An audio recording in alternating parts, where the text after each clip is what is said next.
ক্ষতিকারক দিক, প্রত্যেকটা অপরাধের ক্ষতিকারক দিক। যেমন একটা উদাহরণ দেয়, চোখ দিয়ে যদি কেউ বেগানা মেয়ে লোক দেখে, যে জিনিসটা হারাম এই জিনিসটা সে দেখে, অবৈধ গান বাজনার দিকে চোখ নজর করে, অর্থাৎ যে জিনিসটা আল্লাহ পাক নিষেধ করেছেন সেই দিকে যদি চোখের নজর করে, তাহলে কিয়ামতের দিন এই চোখের মধ্যে আল্লাহ পাক সীসা গলা দিবেন এবং এই চোখ দিয়ে 70,000 করে দোজখের গরম করা আগুনের গাছের মধ্যে শুটকি, আপনার ওই যে অনেক সময় শুটকি শুকানো হয় না, তার দিয়ে একটার সাথে একটা গেঁথে গেঁথে, আপনার কক্সবাজারে যারা গেছেন দেখছেন, এভাবে শুটকি এভাবে শুকাইয়া রোদ দিয়ে রাখা হয়েছে, দোকানে লটকানো আছে।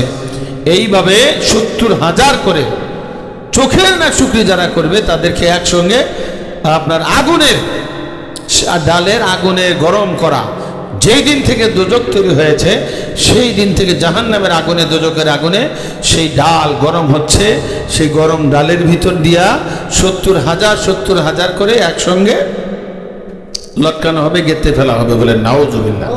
70,000 লটকানো হলে এক চুল পরিমাণ ওই যে শাখারা নিচে ঝুলবে না। বলে নাউজুবিল্লাহ।